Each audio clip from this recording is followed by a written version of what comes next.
Matius 6 ayat 19 sampai 21. Ya, saya akan bacakan ayat yang ke-19. Nanti Bapak Ibu Saudara ayat yang ke-20 dan kita sama-sama ayat yang ke-21. Perikop di atas bicara mengenai hal mengumpulkan harta. Firman Tuhan, janganlah kamu mengumpulkan harta di bumi ngengat dan karat merusakannya, dan pencuri membongkarnya serta mencurinya. Ayat 20. Tetapi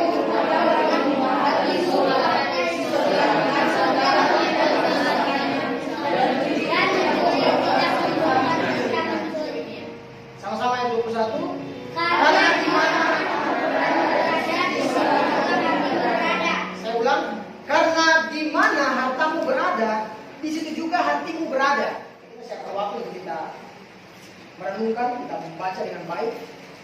Maka sebenarnya yang terjadi di sini adalah kita sedang mendengarkan atau membacakan khotbah Tuhan Yesus sendiri. Karena itu dimulai dari pasal yang kelima. Pasal yang kelima, dalam kitab Lukas ini kita bisa lihat sudah keterangan itu khotbah Yesus sewaktu di bukit, ya, sewaktu di bukit.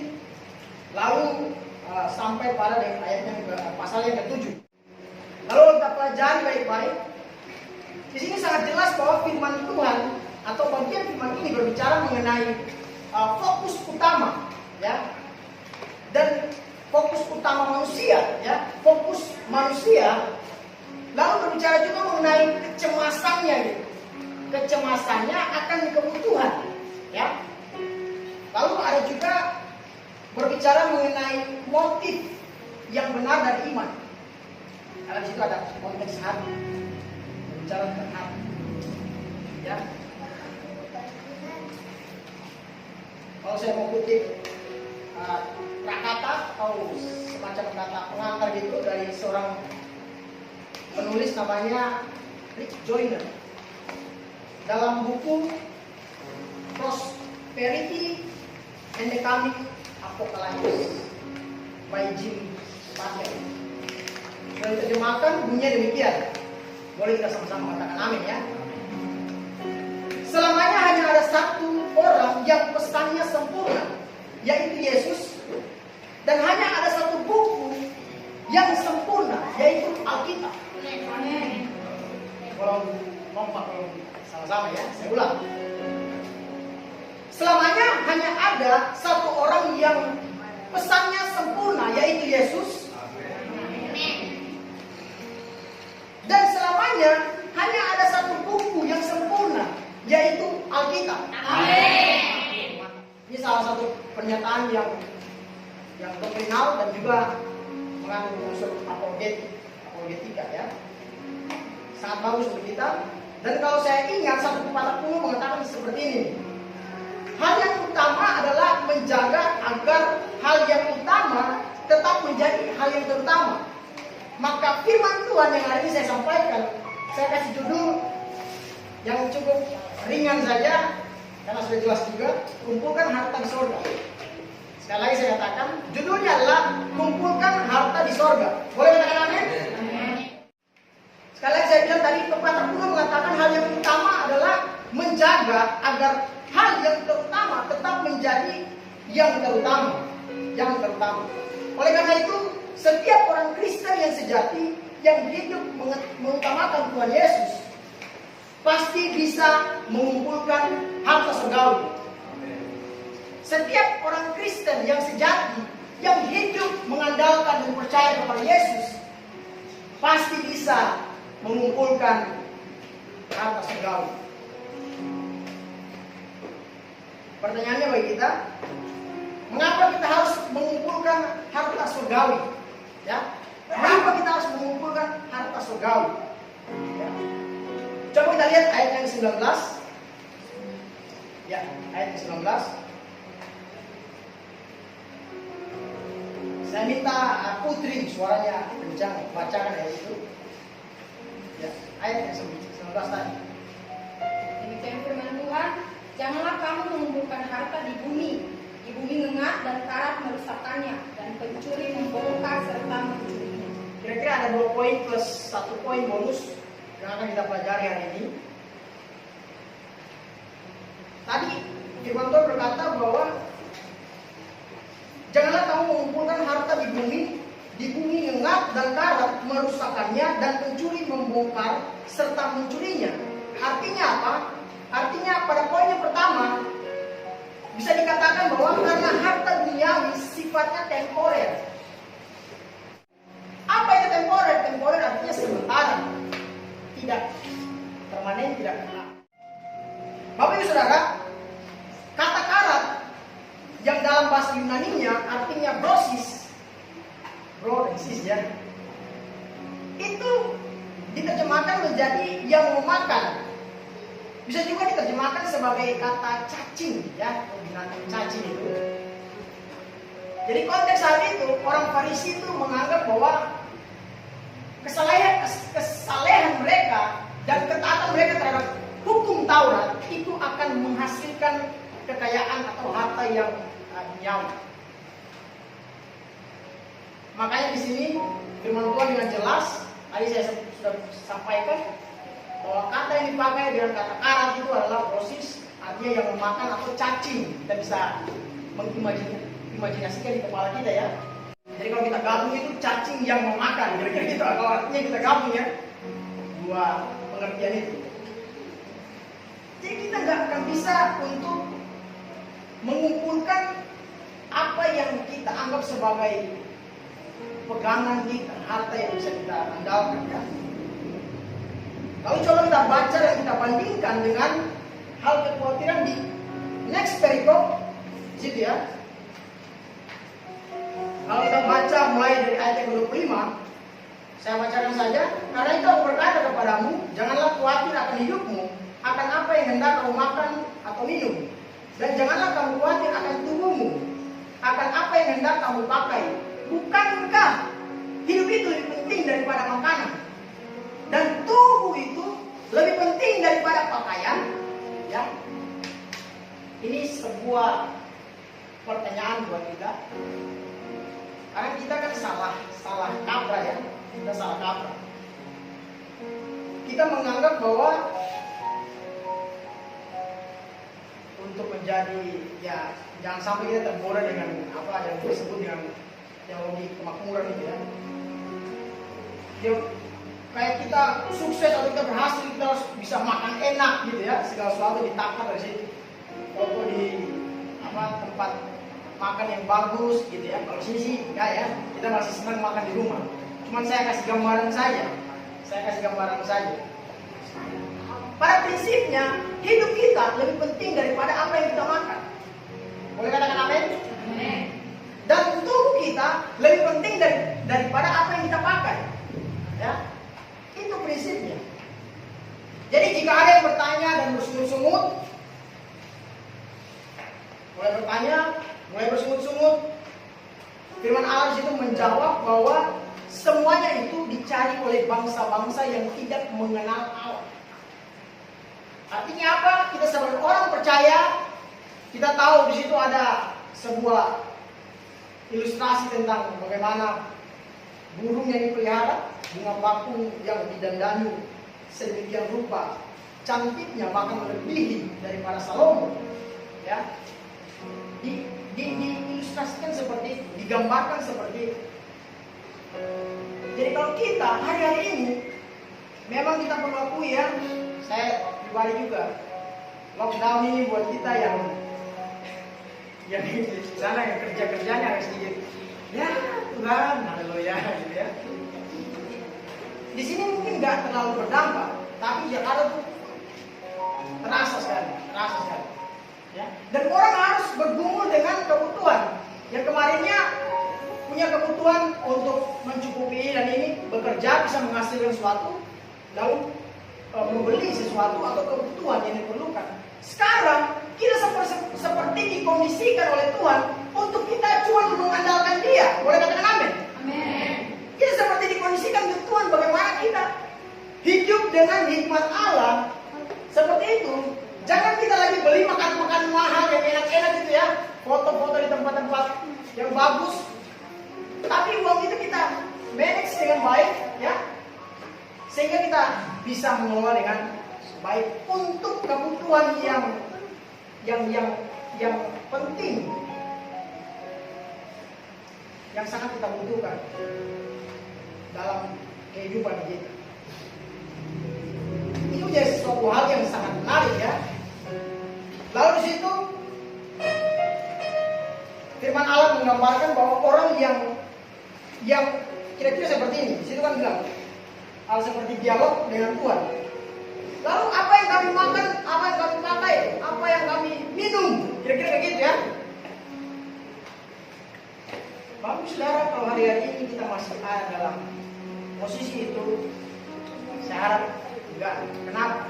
Karena sebenarnya ketika kita melakukan hal itu, sebenarnya posisi kita tuh nggak jauh beda dengan orang yang nggak percaya Tuhan, atau yang biasa disebut dengan istilah ateis, orang yang nggak mengenal Allah, orang yang nggak percaya kehadiran atau keadaan yang ada sebagai Tuhan. Ya. Oleh karena itu, sebagai orang yang percaya, ayat kunci di situ dalam Matius 6 ayat 33, firman Tuhan katakan apa? Tetapi carilah dahulu kerajaan Allah dan kebenarannya, maka semuanya itu akan dia tambahkan kepadamu. Makan, minum, pakai yang engkau butuhkan, ya. Sebelum engkau ngomong, Tuhan sudah tahu. Sebab Dialah Bapa yang baik. Amin. Hanya Dia Bapa yang baik. Orang tua kita boleh nggak tahu apa yang kita perlukan, tapi Tuhan, Dia selalu tahu apa yang kita perlukan, bahkan kita butuhkan. Apa yang bisa kita pelajari singkat dari penjelasan ini,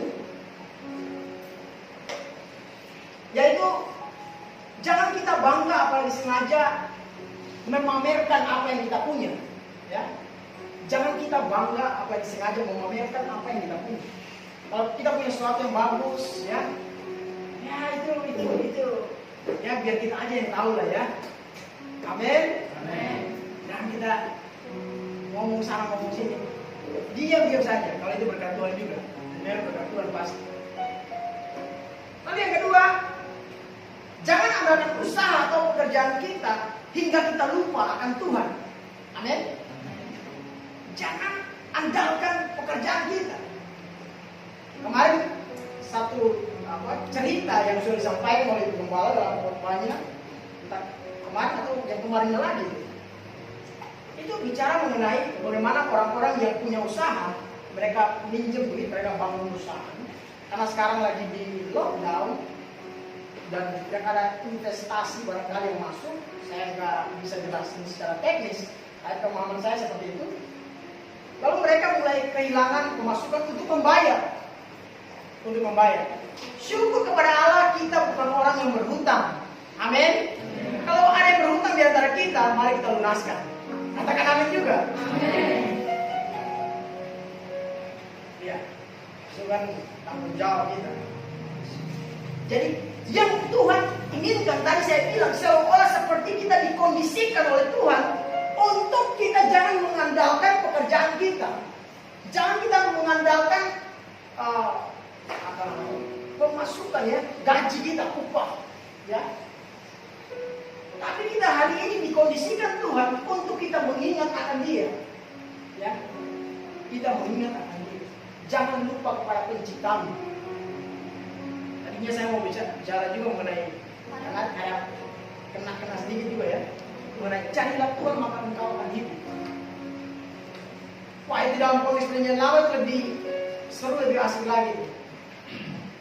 Bagaimana ketika raja-raja, ya, raja-raja Israel, Yehuda yang saat itu terpecah menjadi dua kerajaan akibat pemberontakan yang dilakukan oleh Yerobeam, ya, hamba dari Raja Salomo, dan kemudian Raja Rehabeam yang merupakan anak Salomo bangkit memimpin Yehuda, Yerobeam bangkit memimpin Israel. Ya, ketika Rehabeam melakukan apa yang gak benar, Tuhan hajar. Tapi selanjutnya ada anaknya bangkit, ya, anaknya Raja Abia kalau nggak salah. Abia naik, Abia melakukan apa yang benar. Jadi selalu kebenaran kebenaran itu selalu identik dengan berkat Tuhan. Kalau kita melakukan kebenaran, pasti kita terima berkat Tuhan. Boleh katakan amin? Dalam lagu yang kemarin saya tulis, memang kita harus melihat, mengkaji fenomena hari ini, peristiwa virus corona ini sebagai satu fenomena rohani. Ya. Orang hari ini berbicara mengenai protokol pemerintah. Oke, nggak salah. Semuanya kan kita lakukan sama-sama. Tapi berapa banyak dari orang-orang hari ini dia berbicara mengenai protokol kerajaan Allah?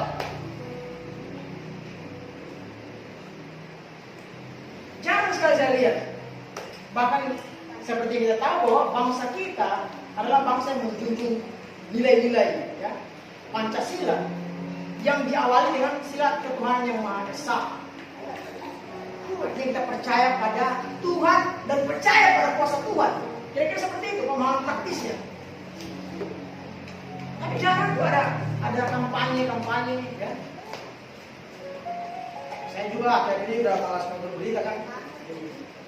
Jarang saya lihat. Bagaimana? Kalaupun ada kampanye sedikit sekali. Teman saya tulis status panjang-panjang, bangun pagi, bikin ini, cuci tangan, cuci ini, segala macam. Saya tahu dia anak Tuhan, dia cukup bagus juga.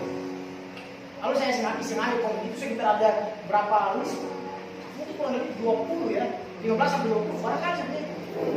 Panjang sekali. Dia bikin itu hal yang kayak itu, cuci tangan, apa segala macam, masker apa.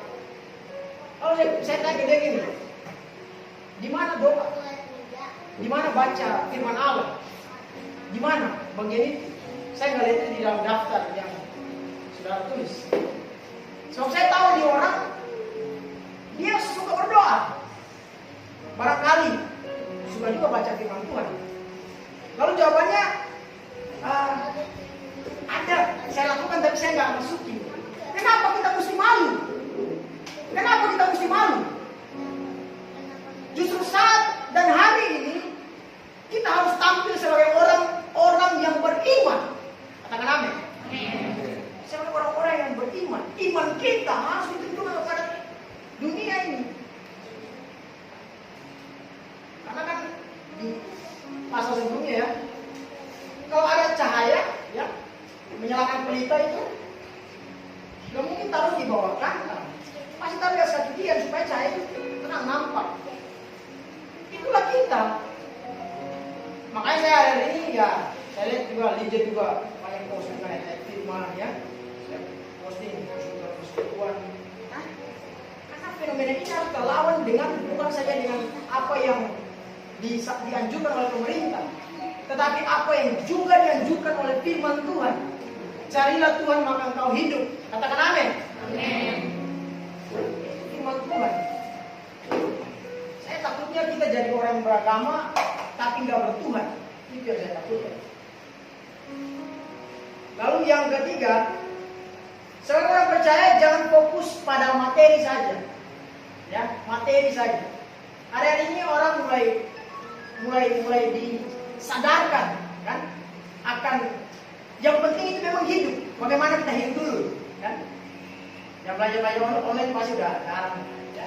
Belanja yang aneh ya, pasti udah jarang pasti. Bagaimana untuk hidup dulu nih, ya? Lalu yang keempat, penerapannya dalam kehidupan kita sebagai anak Tuhan, semua yang kita punyai di dalam dunia hanya sementara. Boleh katakan sementara? Sementara. Itu yang tadi maksudnya temporer. Dan kita mesti menyadari hidup kita, apapun yang kita miliki itu hanya sementara. Kalau kita tahu diri seperti itu, kita gak akan pernah sosokan, sombong-sombongan, pamer-pameran, ya. Kita akan tenang saja, santai saja. Dan kecenderungan kita adalah menjadi berkat bagi orang lain seperti apa yang Tuhan inginkan. Yang kedua, coba baca ayat yang ke-20. Nelwa. Yunus pasal yang ke-6 ayat yang ke-20 demikian firman Tuhan, tetapi kumpulkanlah bagimu harta di surga. Di surga mengat dan karat tidak merusakkannya, dan pencuri tidak membongkar serta mencurinya. Mengapa kita harus mengumpulkan harta surgawi? Karena yang kedua, harta surgawi sifatnya permanen atau kekal. Kalanya abadi,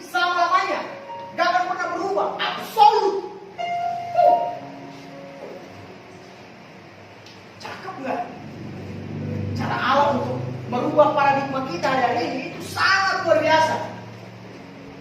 Sangat luar biasa. Saya kagum, ya. Saya kagum. Bagaimana kita didorong untuk kita mencari hal-hal yang sifatnya surgawi, ya. Karena umat Tuhan memang kayak gitu. Kalau dalam proses perjanjian lama, mesti ada tulang, mesti ada hajaran, aduh segala macam. Yang ngeri-ngeri kalau kita baca, ya. Kita hari ini baru satu virus. Orang udah, waduh, ditual belum apa-apa. Tempat saya di kota saya, orang udah rame duluan, ya. Kita di sini aja masih tenang-tenang aja, karena percaya bahwa Tuhan ada bersama kita. Amin. Iya, kita ikuti protokol pemerintah, tetapi siapa yang membicarakan, menyuarakan protokol kerajaan Allah, protokol yang Allah mau kita lakukan dalam kehidupan kita. Atau surgawi sifatnya kekal. Jadi inilah yang diinginkan Tuhan Yesus bagi umatnya. Jadi kalau upahnya adalah upah rohani, ini adalah hal yang baik bagi orang percaya. Dan bukan berarti kita mementingkan diri kita sendiri, ya. Kalau saya mau tanya apa harta duniawi, wah kita disebut apa saja, ya. Kalau saya tanya lagi, apa harta surgawi? Ada yang mau jawab? Harta duniawi pasti gampang, yakin saya. Harta surgawi siapa mau jawab? Satu aja, cepat. 1, 2, 3. Nah. Kayaknya tetap dengarkan saya. Amin. Mendapati dan terus memikirkan harta surgawi, makanya seorang bangsawan dari Prancis di sekitar tahun 1858 itu dia namanya Charles de Foucault.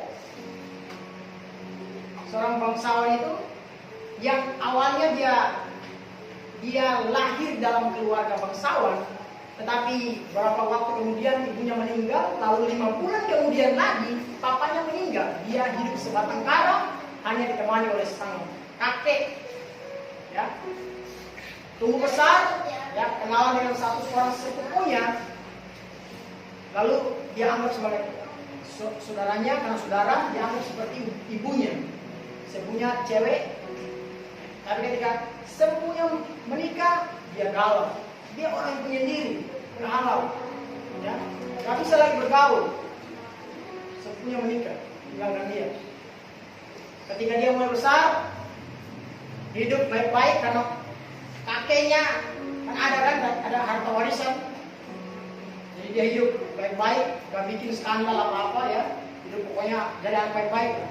Setelah kakeknya meninggal, harta warisan diturunkan kepada dia. Lalu mulailah dia menjadi liar dan buas.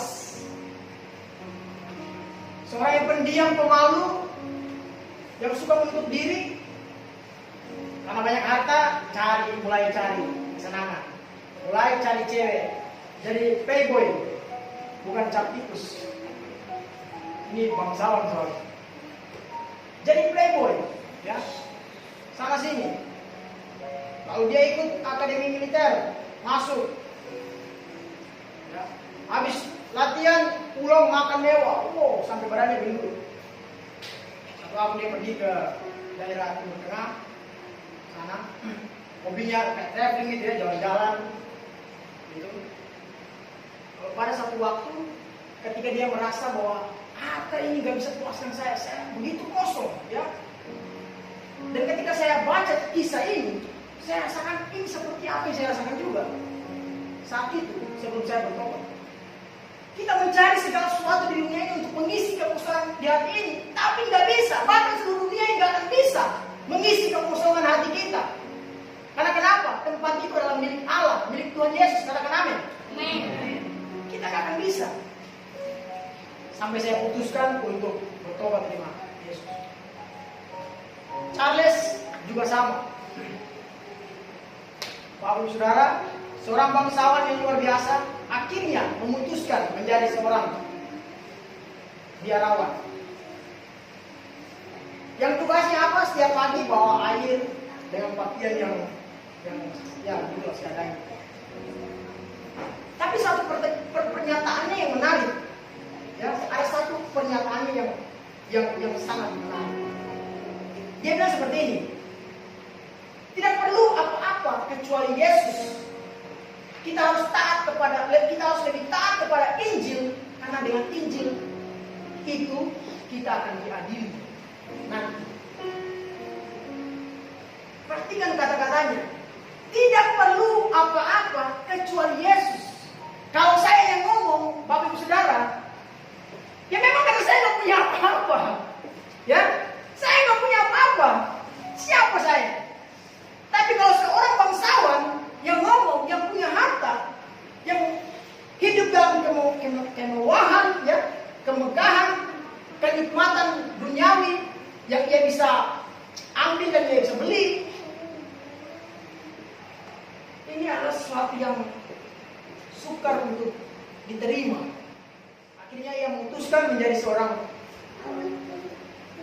full time layanan, ya, di biara.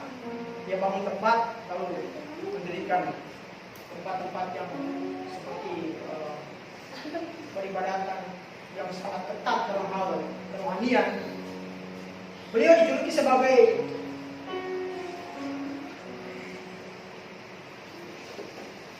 penginjil atau pahlawan Injil di padang pasir. Jadi dari kisah ini kita bisa belajar, ya, Bapak Saudara, kita bisa belajar bahwa sebagai orang percaya kita perlu menjadikan Kristus dan kerajaannya menjadi yang utama dalam hidup kita. Boleh katakan amin? Sebagai orang percaya kita harus menjadikan Kristus dan kerajaannya sebagai yang utama dalam hidup kita. Ingat pepatah kuno tadi di awal? Apa yang terutama harus tetap menjadi yang terutama. Kristus harus jadi yang terutama dalam kehidupan kita. Amin. Lalu yang kedua, semua yang kita lakukan di dunia ini akan berdampak pada dunia yang akan datang. Sebab apa? Sebab apa yang kita tabur hari ini, kalau kita menabur hal yang baik, kita akan menuai hal yang baik pula, bahkan sampai ke kekekalan. Lalu pertanyaannya, apa sih hal-hal yang baik itu? Apa sih hal-hal yang baik itu? Yang berkaitan dengan harta rohani kita, harta surgawi kita. Bapak Ibu Saudara, ketika engkau datang beribadah di rumah Tuhan, di gereja, today, tempat ini, itu harta surgawi yang kita sedang kumpulkan. Yang setuju katakan amin.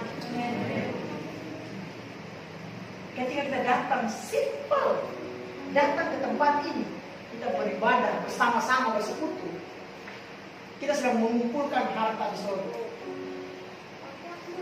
Selanjutnya apa? Ketika engkau memberi persembahanmu, engkau sedang mengumpulkan harta di surga. Boleh katakan amin? Memberi persembahan, kita mengumpulkan harta di surga. Sebab kenapa? Perspektif kita, sudut pandang kita, apa yang kita beri, ya, di rumah Tuhan, bahkan dalam segala praktek tindakan dalam hidup kita, itu kita lakukan untuk Tuhan, ya. Segala sesuatu yang kamu perbuat dengan segenap hatimu seperti untuk Tuhan.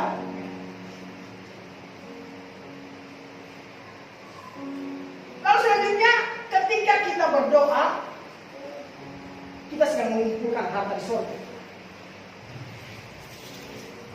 Boleh katakan amin lagi? Akan banyak katakan amin. Karena dalam konteks ini, dalam khotbah ini, hal berdoa itu 2 kali, ya, dibahas. Hal berdoa itu 2 kali dibahas. Ya. Hal berdoa dan hal pengampunan doa. 5 sampai Matius pasal 27.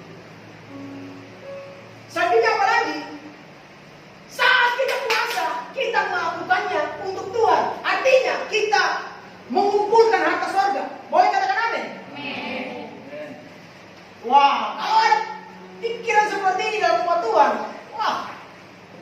yang doa puasa pasti rame ya. Kalau kita juga rame ya. Rame. Rame. Kalau kita berpuasa kepada Tuhan, ngengat karat apa yang bisa ambil itu barang dari kita. Nggak bisa, saudara. Itulah harta kita.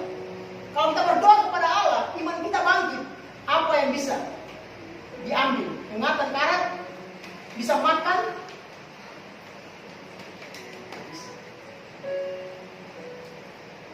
Apalagi ketika kita memperhatikan rumah Tuhan, kita membersihkan barangkali, atau kita memberkati dengan apa-apa yang Tuhan taruh dalam hati dan gerakan kita untuk kita melakukan bagi rumah Tuhan.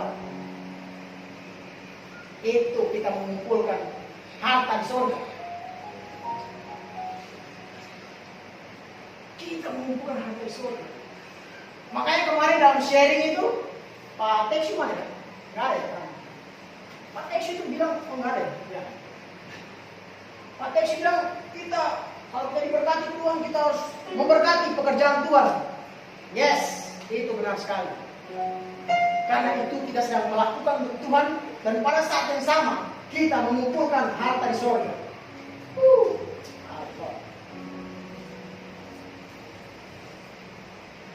Ketika engkau jaga hidupmu agar tidak melakukan dosa, menjauhi kejahatan, mencintai kebenaran, tetap hidup di dalam kekudusan Allah dan manusia, engkau mengumpulkan harta di surga.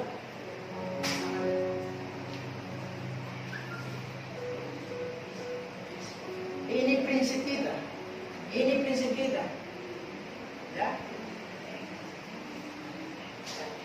Jaga hidup kita, tidak melakukan dosa, ya. Mencintai kebenaran, ya. Terus menjaga hidup kita agar kita tetap kudus. Sebab kita adalah hamba Tuhan, kita adalah anak Tuhan, kita adalah pelayan Tuhan. Dan firman Allah berkata, Allah itu kudus, tanpa kekudusan orang gak bisa menghadap Allah. Hangus. Wow. Lebih baik cinta akan rumah Tuhan menghanguskan aku daripada dosaku yang banyak itu yang menghanguskan aku di api neraka. Bapak saudara, memang firman Tuhan hari ini sangat aplikatif bagi kita semua. Karena itulah yang Tuhan mau agar kita pahami. Itulah yang Tuhan mau agar kita mengerti. Supaya dalam kita mengikuti Tuhan, kita jangan hitung-hitungan dengan Tuhan. Kita hitung-hitungan dengan Tuhan, aduh. Nafas sekali Tuhan ambil selesai. Gak ada kesempatan lagi. Padahal lagu bilang hidup ini adalah kesempatan. Kesempatan untuk melayani Tuhan. Bapak Ibu Saudara, jika engkau yang berkeluarga menjaga rumah tanggamu agar tetap hidup tertib di dalam kasih Kristus, ya, engkau juga melakukannya untuk Tuhan, dan pada saat yang sama engkau mengumpulkan harta di surga. Namamu harum, indah dan manis. Yang sudah berkeluarga boleh katakan amin. Gak usah tegang-tegang ya. Gak usah tegang-tegang. Ada yang bunyi kita langsung amin. Haleluya.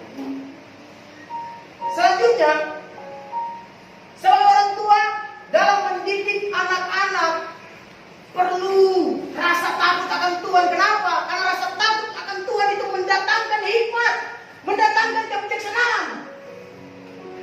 Sehingga kalau kita mau hajar itu anak, kita nggak takut. Sebab kita melakukannya dalam bimbingan Tuhan. Dia melakukan yang salah, yang keliru. Kenapa kita mesti takut menghajar anak kita? Makanya saya selalu suka dengan istilah itu ya.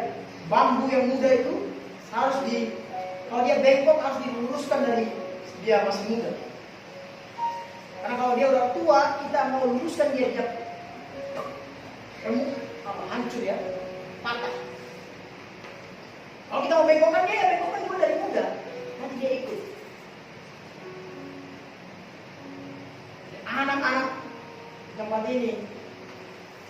Jangan pilih kecil-kecil gini lalu mereka, aduh. Kalau diikutin, ya selama masih masuk akal dan boleh-boleh aja tuh. Tapi kalau udah di berlebihan, harus saja. Amin. Harus saja. Supaya ketika ia besar, sudah mengerti. Makanya saya suka dengan cara salah satu orang tua itu, dia mendidik anaknya itu. Waktu kecil, anaknya salah apa segala macam, berlebihan, dia hajar. Tapi udah gede, dia kasih pengertian, dia ngomong, dia bicara, nggak hajar lagi. Karena kalau udah mulai gede, tadi tuh kalau dia hajar, ya. Apa dari kecil kita jarang ngomong, kasih tahu. Ya. Karena saya juga adalah anak, jadi itu saya memahami, sangat memahami malah sudut pandang itu. Dan ajaran itu penting buat anak-anak kita. Yang selanjutnya buat anak-anak muda, tidak pacaran sembarangan. Cari pacar itu minimal yang takut Tuhan. Maksimal hamba Tuhan kayak saya. Katakan amin. Kita kan minimal anak Tuhan, maksimal hamba Tuhan. Saya lihat kayak gini. Apalagi sini anak-anak cewek banyak ya. Saya banyak sekali ngomong ke mereka ini. Mereka tahu sekali. Ada saya masih tetap sama, tapi yang saya sayangkan, sebenarnya saya bilang ada satu orang khusus ini yang Tuhan bicara khusus buat saya mau ingatkan ke dia. Tapi saya belum sempat ngomong. Perempuan, anak-anak muda, kecil juga, dengarkan saya ya. Dengarkan saya. Kalian itu berharga. Kalian itu berharga. Amin. Kalian itu cantik. Kalian itu indah. Jangan jatuhkan derajat kalian dengan orang atau laki-laki yang gak jelas. Laki-laki yang gak jelas. Kalian akan milik Tuhan. Apalagi kita kemarin kita bicara tentang penebusan. Harus kalian punya standar. Standar saya anak Tuhan minimal, maksimal hamba Tuhan.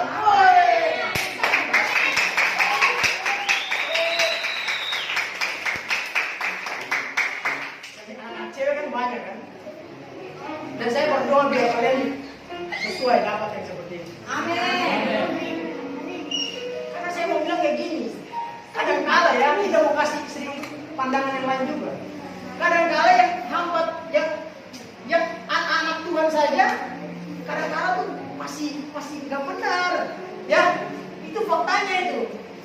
Yang hamba Tuhan kadang-kala juga masih hamba Tuhan, ya. Yang hamba Tuhan kadang-kala juga masih yang hamba Tuhan. Lalu kalau kita mau cari yang nggak seiman dengan kita, yang nggak percaya kepada Tuhan, walau.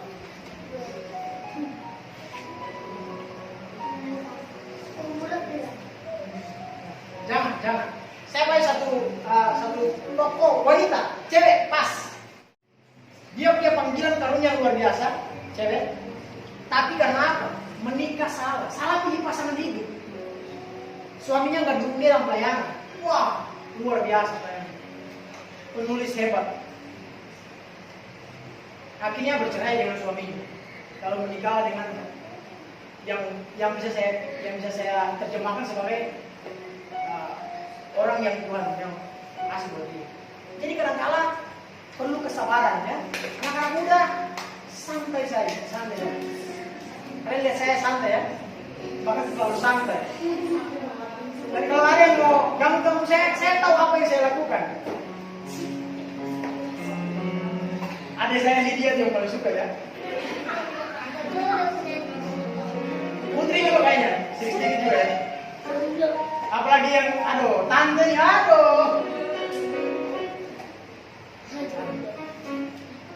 Tuhan dulu ya, amin. Segala sesuatu Tuhan tambahkan.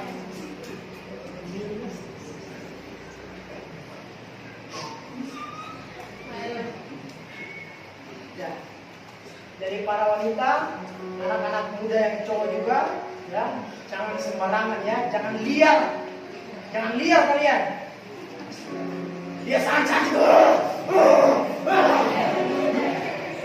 Hei, memang tanda nafsu orang muda itu apa? Nafsu orang muda apa? Contohnya apa tuh? Membangkitkan cinta selalu waktunya tuh bisa menghanguskan, bisa. Jadi santai aja lah, ya santai aja. Masih SD yang sudah berancang-ancang hari ini bertobat, ya. Anak-anak SD sekarang ini udah mulai pacaran ini. Yang SMP ya, ingus masih juga jatuh-jatuh. Ya, perbaiki dulu ingusmu tuh supaya kalau ketemu kan.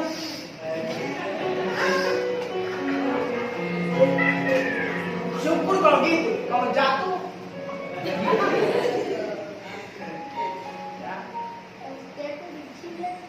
Iya, mari kita jaga ini kita, sebab yang terbaik Tuhan sudah siapkan. Amin. Amin. Amin. Yang terbaik Tuhan sudah siapkan. Amin. Sama sampai depan. Mantap. Lalu sesama anak yuk harus saling menjaga. Katakan menjaga, yuk. Saling menjaga. Saling menjaga artinya kita memperhatikan, kita mengingatkan, ya. Kita memelihara hubungan sebagai saudara seiman, sebagai rekan sepelayanan, ya. Guru sekolah minggu, ya. Jaga baik-baik. Ya bagian sini kan cukup panjang ya. Karena ini kan berbicara mengenai yang surgawi yang kita terapkan di dunia ini dengan mata yang tertuju kepada Tuhan. Ya, kita saling menjaga. Kalau ada yang apa namanya yang cekcok gitu ya. Selesaikan baik-baik. Yang lebih dewasa, ayo bimbing. Ada Dr. Yud situ kan. Arahkan Yud, kebetulan yang lebih tua di antara semua itu kira-kira saya putri ya. Juga Lydia. Era juga. Ya kira-kira kayak gitu lah. Jangan yang tua yang bikin ulah. Ini bahaya nih ya. Udah tua bikin ulah lagi. Aduh. Yang tua ya kayak Paulus ini yang umurnya juga tua.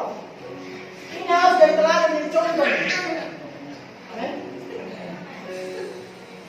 Jangan umur udah tua, ikut Tuhan udah lama, pelayanan udah hebat, karunia luar biasa, tetapi masih saja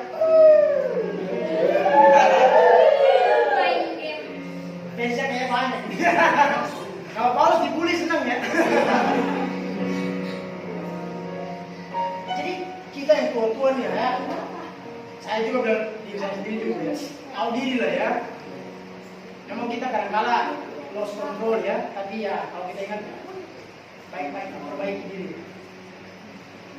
Mengunjungi anak-anak yatim, janda-janda, itu mengumpulkan anak-anak dari surga. Itu yang Tuhan kehendaki, itu ibadah yang sejati. Kita mengabarkan ini, bersaksi tentang Yesus kepada keluarga dan sahabat kita, teman-teman kita, orang-orang yang gak kenal. Ceritakan saja, puji Tuhan hari ini saya ibadah kepada Tuhan. Dan Tuhan kasih saya damai sejahtera. Sebenarnya saya takut dengan corona ini. Corona yang tidak merona. Tapi saya ada takut dia. Tapi ketika saya datang, kasih Kristus mengubah. Ya. Kuasanya membangkitkan iman saya, semangat saya. Saya merasa seperti di-push lagi, didorong, dibakar lagi. Terus saya semakin setia mengiring Tuhan. Atau memberkati dan melayani gembala. Ya, karena saya lihat itu juga ada jemaat yang bikin makanan, kasih, ya. Kayak ini. Kalau Yud biasa Ernie kasih itu, ya. Ini kemarin kasih ice cream buat Elijah. Kalau ke Michael kayaknya dia kasih buat kami Jaya, cuma karena ke Michael situ jadi langsung kasih buat dua, kebetulan ada dua. Oh, haleluya. bilang kayak gini, memang kita harus banyak berdoa buat Bapak Ibu Gembala ini. Kita harus dukung mereka. Karena begini Bapak Ibu Saudara, kalau mereka sakit secara jasmani, apalagi rohani, astaga naga. Kita yang kena dampaknya. Kita yang kena dampaknya. Karena kenapa? Firman Tuhan bilang, mereka lah yang memelihara jiwa kita. Tadi malam, saya boleh ingat. Tadi malam dalam ibadah Yud, ibadah Yud tadi malam ya. Sebelum firman Tuhan, itu ada satu kalimat yang bagus dari saudari Novi. Ya, sebelum firman Tuhan, saya dengar baik-baik. Dia bilang kayak gini dari kita. Mari kita siapkan hati kita, kira-kira bahasanya seperti itu. Tapi kalimat tepatnya seperti ini. Mari kita siap untuk memakan makanan kekal yang daripada Allah. Makanan kekal yang daripada Allah. Firman Tuhan adalah makanan yang kekal yang daripada Allah. Amin. Tadi saya sudah bilang tentang membaca Alkitab atau merenungkan firman Tuhan. Sampai salah satu juga tadi saya sudah bilang. Apa saya lewat? Sudah ya? Ya. Jadi firman Tuhan, ya, apa yang hamba Tuhan sampaikan, itu adalah makanan yang kekal. Kata saya bilang yang matang karena nggak bisa ambil, nggak bisa hancur, nggak bisa rusakkan. Itulah yang akan ketika kita selesai di dunia ini, ketika kita mati ya, kematian jasmani kita, karena semua orang pasti akan mati. Itulah bekal kita nanti, iman kita. Ya, lalu renungan semalam juga Eli bawa tentang itu ya, iman, lalu dibandingkan, di-compare dengan perbuatan juga dalam kitab Yakobus. Itu memang salah satu diskursus yang cukup menarik dalam ranah teologi. Karena yang Paulus maksud di dalam Roma itu keselamatan berdasarkan iman. Sementara Yakobus bilang keselamatan berdasarkan perbuatan. Kalau kita berdiri pada dua perspektif ini, nggak ketemu. Yang sebenarnya kayak gimana? Dua-duanya punya konteks. Maka itu penting kita mempelajari, memahami konteks firman Tuhan. Yakobus mengingatkan orang percaya, hei, kalian yang beriman, jangan cuma datang ke gereja. Praktek dong firman Tuhan. Injil itu, sampaikan firman Tuhan juga. Jadi saksi, jadi terang garam.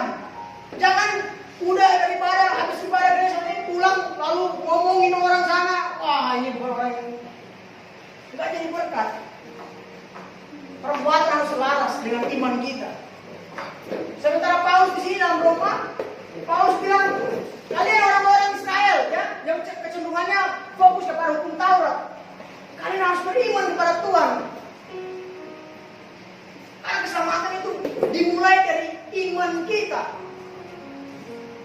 Kita diselamatkan bukan karena perbuatan, tapi karena kita sudah diselamatkan karena iman kita kepada Tuhan, makanya kita berbuat. Itulah bedanya secara singkat dengan yang sebelah yang bilang berbuat baru bisa diselamatkan masuk surga. Kita beriman, karena kita sudah beriman makanya kita berbuat. Jadi berbuat, melakukan firman Tuhan itu adalah hasil dari iman kita kepada Tuhan. Karena dengan perbuatan manusia tidak akan bisa kita melakukan yang sempurna, sekaligus untuk menyogok Allah, untuk melupakan semua ketidakbenaran bahkan dosa yang kita lakukan. Kita harus percaya kepada Dia. Melalui kematian dan kebangkitan Kristus, kita ditebus oleh Dia, dan kita harus percaya mengakui Dia sebagai Tuhan dan Juru Selamat kita. Oke, kita lompat ke poin yang ketiga.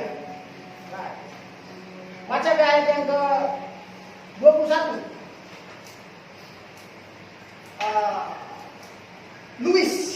Luis baca ayat 21. Kurang kejar. Karena itu hartamu berada di situ juga hatimu berada. Karena di mana hartamu berada, di situ juga hatimu berada. Bonusnya, bagaimana kita dapat memperoleh semua harta surgawi? Saya kasih pertanyaan tambahan. Bagaimana kita bisa atau kita dapat memperoleh semua harta surgawi? Yang ketiga adalah jadikanlah Yesus sebagai harta kita yang abadi. Jadikanlah Yesus sebagai harta kita yang abadi. Ayat 21 ini adalah ayat seperti ayat introspeksi bagi kita. Kita melihat, meninjau ulang kembali ke kedalaman hati kita. Tujuannya apa? Agar setiap orang percaya dapat mengecek, ya, hatinya kembali, meninjau ulang. Jadi ayo kita periksa kembali hati kita. Siapakah yang kita anggap sebagai orang yang berharga, harta kita yang berharga, atau apa yang kita anggap sebagai harta kita yang berharga? Orang atau barang? Apa yang selama ini yang kita anggap sebagai yang berharga selain daripada Tuhan?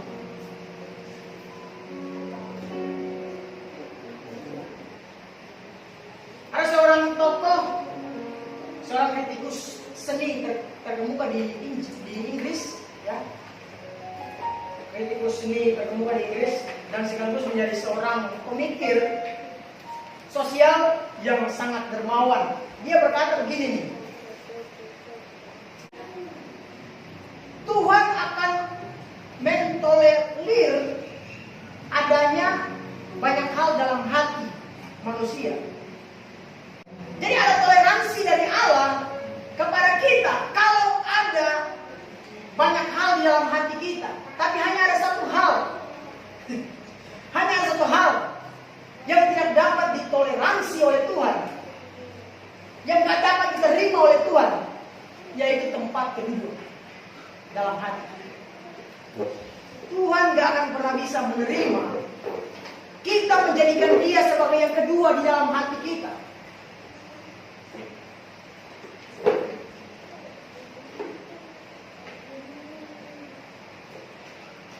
Dan untuk hal itu kita semua bisa tahu apakah saya mengutamakan Tuhan atau tidak. Hal-hal yang utama tetap menjadi yang terutama, ya. Kita yang tahu. Allah adalah Allah yang cemburu. Dia gak mau didoakan, ya, dengan apapun. Bahkan kemarin kita baca, ya, kalau anak kita, ya, keluarga kita lebih daripada Dia, gak bisa. Tuhan gak mau kompromi. Tuhan harus yang utama, tetap menjadi yang utama. Mari jadikan Dia sebagai yang utama di dalam kehidupan kita. Kita selalu didorong untuk menjadi militan. Tapi Bapak Ibu Saudara, untuk menjadi militan, kita harus menjadikan Yesus sebagai yang utama dalam kehidupan kita. Kita harus menjadikan Kristus sebagai yang berharga di dalam kehidupan kita. Kita selalu berbicara tentang radikal dalam Kristus, dalam perspektif yang positif. Karena radikal bisa jadi hal yang negatif, ya. Pembom itu dong radikal. Tapi dalam Tuhan juga mesti radikal, ya. Radikal dalam Kristus. Kalau kita mau radikal dalam Kristus, dalam Tuhan, dalam melayani Tuhan, Kristus harus menjadi yang utama dalam hati, pikiran kita, hidup kita. Kalau nggak kayak gitu, nggak akan bisa. Nggak akan pernah bisa.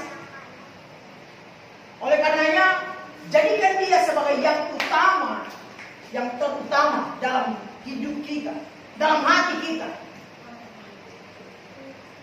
Itu yang Dia mau.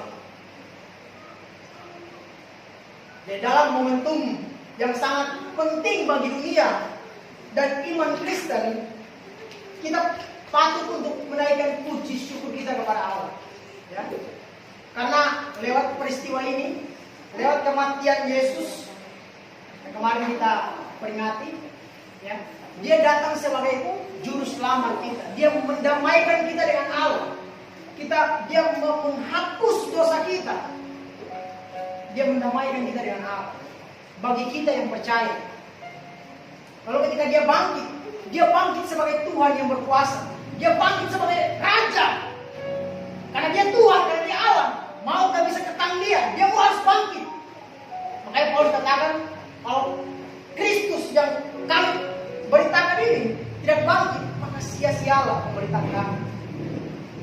Tapi karena Dia bangkit, maka kita sebagai orang yang percaya, kita patut bersyukur kepada Allah. Karena kita menyembah Allah yang hidup, Allah yang benar, Allah yang luar biasa. Mari tepuk tangan buat Tuhan kita.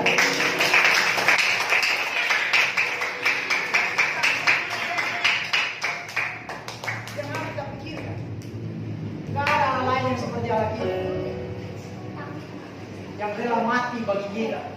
Ya. Dia menjadikan kita, dia menciptakan kita. Tetapi dia juga mau kita mengakui dia. Oleh karena dia datang dengan cintanya yang tulus murni itu. Dia buktikan kepada kita supaya kita dapat memanggil dia ya Aba, ya Bapa, ya Tuhan, ya Raja.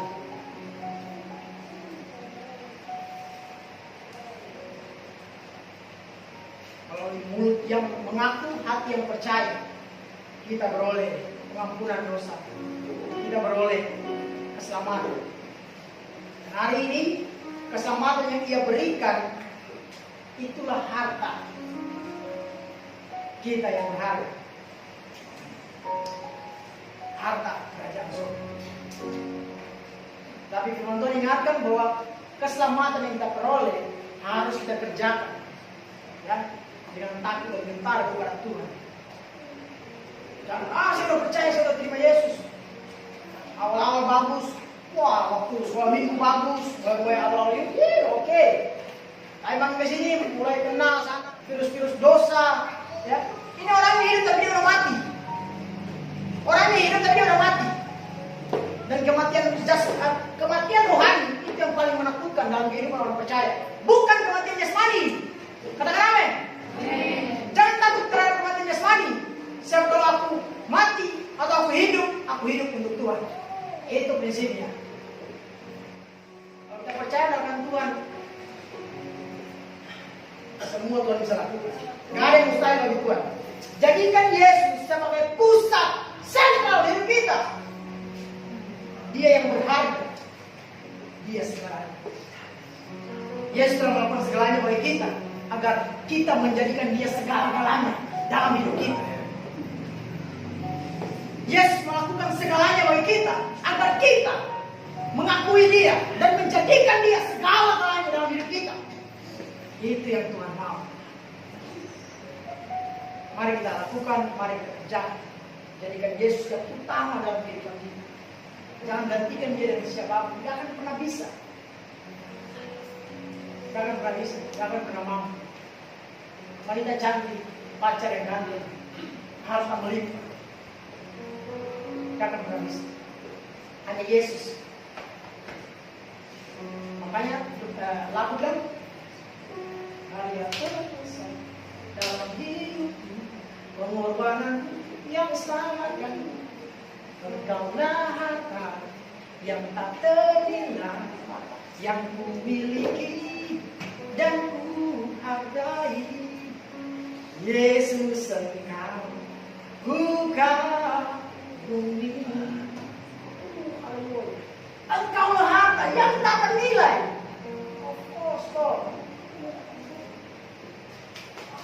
Semua kita orang percaya akan tempat ini, kita menjadikan dia sebagai harta kita yang berharga. Apa sih yang gak bisa Tuhan lakukan? Apa yang kita mau cari? Sebelum kita minta Tuhan kasih, itu firman Tuhan. Kau pikirkan tentang ini, pikirkan tentang itu, Tuhan tahu. Sebenarnya berdoa minta kepada Tuhan, Tuhan tahu. Dia Bapa yang maha melihat dan tahu segala kebutuhan kita. Ya, jadi tengah fenomena ini, tetap juga dengan Tuhan, kita percaya kepada dia memelihara bukan saja jiwa kita, rohani kita, tapi jasmani kita juga. Ada satu istilah namanya deisme. Ya, jadi mari kita hati-hati terhadap ajaran deisme atau pandangan deisme. Apa itu deisme? Deisme itu adalah satu pandangan atau satu ajaran yang mengakui keberadaan Tuhan. Yes, Tuhan itu ada. Tetapi segala sesuatu dikaji, diukur melalui nalar, melalui akal budi. Makanya bagi orang-orang, para pengguna elemen, kan dulu kan, atau kayak apa ya, The Legend of Ten. Pengguna elemen deisme ini, kita sebut saja seperti itu. Mereka nggak percaya mujizat, mereka nggak percaya kuasa Allah. Mereka nggak percaya pewahyuan, mereka nggak percaya misteri, dan banyak orang Kristen seperti itu hari ini. Makanya semuanya pakai mode hikmat katanya. Mari kita berhikmah, mari kita berhikmah. Sampai bayi-bayi semua bersuara berteriak, mari kita berhikmat, mari kita berhikmat. Ya nggak apa-apa kalau berhikmat beneran, kalau itu hikmat Allah. Karena dalam Alkitab catat ada hikmat Allah dan hikmat manusia. Allah itu hal yang baik, yang positif, yang pasti memuliakan Tuhan. Yang hikmat manusia ini pasti bertentangan dengan Allah. Ini pasti dosa, karena nggak sesuai dengan apa yang Allah mau.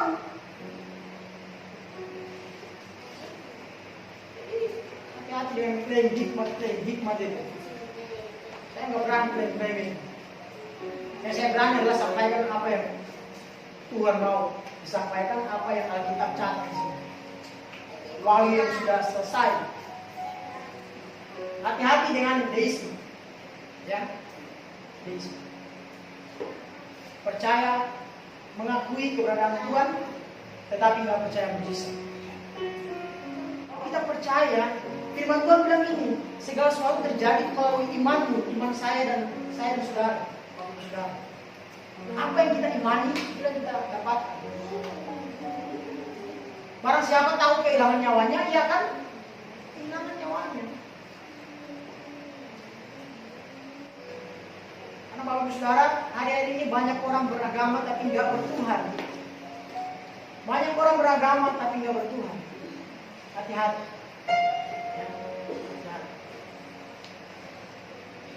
Hati-hati terhadap deisme. Kita adalah agama yang wahyu dari Allah. Kita percaya. Lewat pengorbanan kematian Yesus di kayu salib, Dia sah menjadi juru selamat kita. Sah Dia menghapuskan dosa kita. Jangan lagi hidup dalam dosa, hindari kejahatan, cintai kebenaran, cari Tuhan dengan sungguh-sungguh. Jadikan Yesus sebagai yang utama, bahkan yang terutama dalam hidup kita. Melalui kebangkitan Kristus, biarlah iman kita juga bangkit, ya. Iman kita bangkit, bertumbuh bahkan bertambah iman kita di dalam Tuhan. Tetap setia iring Yesus sampai Dia datang, atau kita pergi menjumpai Dia. Tuhan Yesus memberkati kita semua. Mari kita nyanyikan lagu tadi, hadiah terbesar dalam hidup ini, pengorbanan yang selamat. Kaulah harapan.